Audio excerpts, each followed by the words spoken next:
Welcome to renaissance 2.0। आज शुरू करते हैं क्लास 11th की सोशियोलॉजी का 4th chapter culture and socialisation. तो पहले बात करते हैं कल्चर की कि कल्चर होता क्या है।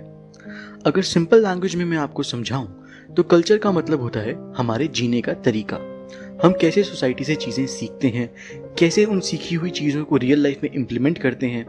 उस सोसाइटी के कानून, उसकी परंपरा, उसके रीति रिवाज, ये सब कल्चर का ही पार्ट होते हैं। अब कल्चर की एक डेफिनेशन भी देख लेते हैं जो E.B. टेलर ने दी थी। तो culture is a complex system which includes knowledge, laws, custom etcetera that are acquired by man as a member of society. यानी वो सब चीज जो इंसान अपनी सोसाइटी से सीखता है उसे कल्चर कहते हैं। इसके अंदर कई चीजें होती हैं जो हमें सिखाई जाती हैं और कई चीजें हम खुद सीख जाते हैं और हम दुनिया को अलग नजरिए से देखना भी सीखते हैं। अब कल्चर की कुछ खास बातों पर नजर डालते हैं। इसकी कैरेक्टरिस्टिक्स को याद रखने का बहुत सिंपल तरीका है। जो अभी हमने डेफिनेशन में पढ़ा उसे ही तोड़ तोड़ के कैरेक्टरिस्टिक्स में लिख देंगे, क्योंकि वही तो खास बातें हैं कल्चर की। It's way of thinking, way of life, it is a learned behaviour and transferred from generation to generation. ये एक कॉम्प्लेक्स फिनोमिना है, हर सोसाइटी में पाया जाता है और इसके अंदर कुछ लॉज होते हैं, कस्टम्स होते हैं। तो अगर आपको कल्चर की डेफिनेशन याद है तो उसकी कैरेक्टरिस्टिक्स लिखना बहुत ईजी हो जाता है। अब आते हैं डायमेंशंस ऑफ कल्चर पे। ये इस चैप्टर का बहुत इंपॉर्टेंट टॉपिक है। तो 3 डायमेंशंस है कल्चर की, कॉग्निटिव, नॉर्मेटिव और मटीरियल। पहले इन्हें एक बार ब्रीफ में समझते हैं, फिर डिटेल में एक बार देखेंगे। पहले है कॉग्निटिव।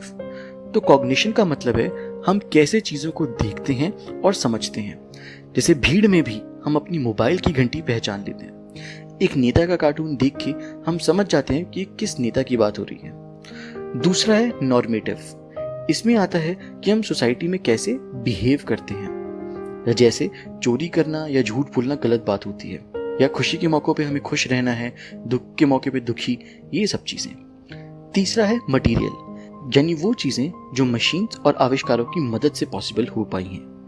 जैसे मोबाइल से हम दूर बात कर सकते हैं, खेती के लिए मशीन्स आ गई हैं जिससे काम आसान हो जाता है। ठीक, अब इन्हें डिटेल में देखते हैं।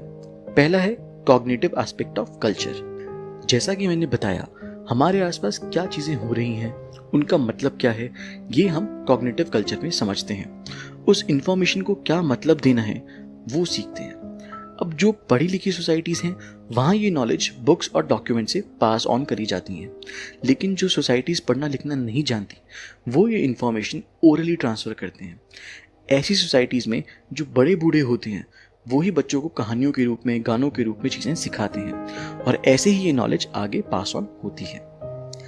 अगला है normative aspect of culture. Normative culture में हम देखते हैं कि सोसाइटी में हमें बिहेव कैसे करना है। तो इसके अंदर 2 मेन चीजें आती हैं, नॉर्म्स एंड लॉज। जो लॉज होते हैं वो एक्सप्लिसिट होते हैं और नॉर्म्स इम्प्लिसिट। इसका मतलब है कि गवर्नमेंट ने लॉज बना रखे हैं जो सबको फॉलो करने हैं। अगर कोई उन्हें फॉलो नहीं करता तो उसके खिलाफ एक्शन लिया जा सकता है। पर नॉर्म्स के केस में ऐसा नहीं है, वो कहीं मेंशन नहीं हो रखे, लेकिन सब जानते हैं कि वो चीजें फॉलो होनी चाहिए। जैसे बड़ों का आदर करना चाहिए, सच बोलना चाहिए, एंड अगर कोई नॉर्म्स फॉलो नहीं करता तो उसके लिए कोई पनिशमेंट नहीं लिखी गई। लॉज गवर्नमेंट बनाती है पर नॉर्म्स यूजुअली सोसाइटी का डोमिनेंट सेक्शन यानी पावरफुल सेक्शन बनाता है और इसीलिए कई बार ये नॉर्म्स भेदभाव भी क्रिएट करते हैं।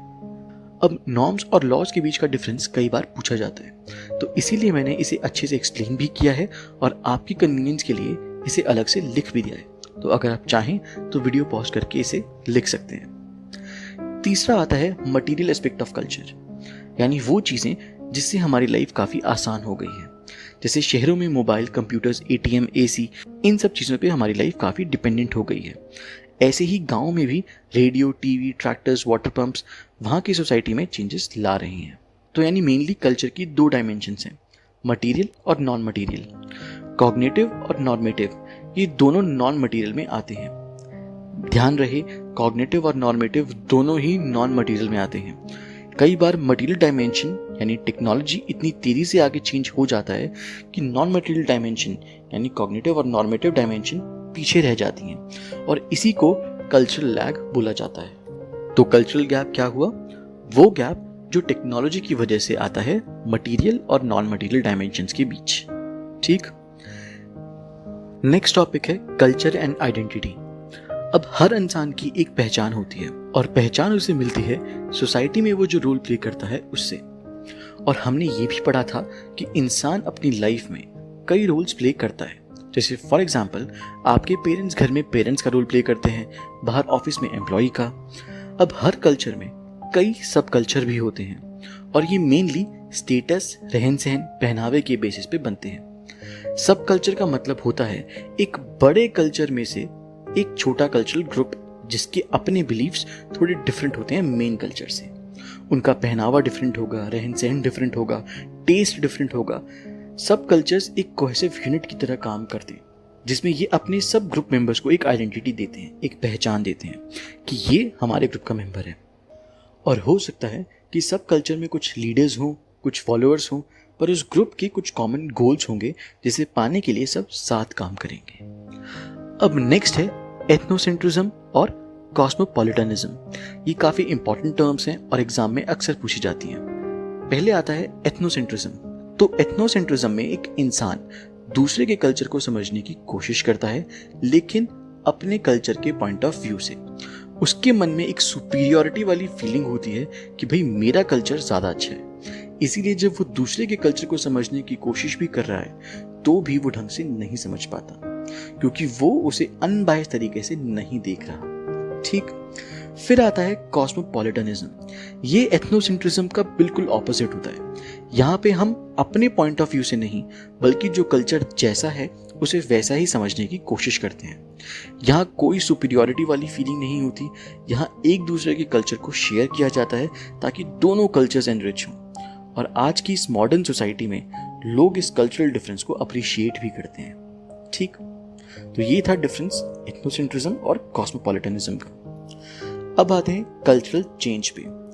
इसमें नाम से ही समझ आ रहा है कि सोसाइटीज अपने कल्चर में चेंजेस ला रही हैं। अब इस चेंज का जरिया इंटरनल भी हो सकता है, जैसे नई नई टेक्नोलॉजी से हमारे काम करने का पैटर्न डिफरेंट हो गया है, और जरिया एक्सटर्नल भी हो सकता है, जैसे अगर लड़ाई छिड़ गई या हम किसी गुलाम बन गए तो भी कल्चर में चेंजेस आ जाते हैं। कई बार ये चेंज नेचुरल एनवायरनमेंट की वजह से भी आ जाता है। जैसे गर्मियों में हमारा पहनावा डिफरेंट होता है, बस सर्दियाँ आते ही एकदम डिफरेंट हो जाता है। तो कल्चरल चेंज कई रीजंस की वजह से हो सकता है। अब इस चैप्टर का नेक्स्ट पार्ट सोशलाइजेशन। तो सोशलाइजेशन एक प्रोसेस है जिससे एक इंसान सोसाइटी के साथ उठना बैठना सीखता है। अगर सोशलाइजेशन नहीं होगा तो वो सोसाइटी में रहना सीख ही नहीं पाएगा। इसका सबसे अच्छा एग्जाम्पल है टार्जन। अब क्योंकि टार्जन जंगल में पला बड़ा था, उसका इंसानों के साथ इंटरेक्शन ही नहीं हुआ था, इसीलिए वो सोशल भी नहीं बन पाया, जानवरों की तरह ही रहता था। इसीलिए बोलते हैं कि सोशलाइजेशन एक बच्चे के पैदा होने के साथ ही शुरू हो जाती है और लाइफ लॉन्ग चलती है। शुरुआती सालों में जो सोशलाइजेशन होती है उसे प्राइमरी सोशलाइजेशन बोलते हैं, और उसके बाद जो लाइफ लॉन्ग चलती है उसे सेकेंडरी सोशलाइजेशन बोलते हैं। अब इसी सोशलाइजेशन के लिए कुछ एजेंसीज बन रखी हैं जो हमें सोशल बनने में हेल्प करती हैं, जैसे फैमिली, फ्रेंड्स। तो एक बार इनको भी देख लेते हैं। पहली सोशलाइजेशन एजेंसी है फैमिली। तो न्यूक्लियर फैमिली में जहाँ पेरेंट्स और बच्चे ही अकेले होते हैं, सिर्फ वहाँ पेरेंट्स ही मेनली सोशलाइजेशन में हेल्प करते हैं। जॉइंट और एक्सटेंडेड फैमिली में ग्रैंड पेरेंट्स होते हैं, रिलेटिव्स होते हैं, कजन्स होते हैं। बच्चे बड़ों का बिहेवियर देख के भी उन चीज़ों को सीख लेते हैं। अगली एजेंसी है पीयर ग्रुप, यानी आपके दोस्त। यूजुअली फ्रेंड्स के साथ बच्चे ज़्यादा बॉन्ड कर पाते हैं, दोस्तों के साथ बातचीत बिल्कुल अलग ही लेवल पे होती है, और ये एटीट्यूड और बिहेवियर शेप करने में बहुत हेल्प करता है। अगला है स्कूल, जो एक फॉर्मल एजेंसी है, यानी यहाँ पर प्रॉपर रूल्स एंड रेगुलेशंस हैं और एक फिक्स्ड करिकुलम फॉलो होता है। फिर है मास मीडिया। इसका तो बहुत ही ज़्यादा इन्फ्लुएंस है आज के बच्चों पे, प्रिंटेड और इलेक्ट्रॉनिक दोनों का ही। न्यूज़पेपर्स और मैगजीन से भी इन्फ्लुएंस होते हैं बच्चे, और टीवी और इंटरनेट से भी बहुत होते हैं। ऐसे ही और भी एजेंसीज हैं कई, जैसे रिलीजन, कास्ट, क्लास एटसेट्रा। तो ये था हमारा 4th चैप्टर। अब इस चैप्टर के कुछ इंपॉर्टेंट क्वेश्चंस, इन्हें लिखें, और अगर किसी क्वेश्चन या टॉपिक में डाउट आए तो आप मुझे कमेंट सेक्शन में पूछ सकते हैं। अगर आपको ये वीडियो अच्छी लगी तो इसे लाइक करें, सब्सक्राइब करें और मुझे कमेंट सेक्शन में बताएं कि आप कौन से सब्जेक्ट पे नेक्स्ट कोर्स हमारा चाहते हैं। Keep studying and thanks for watching.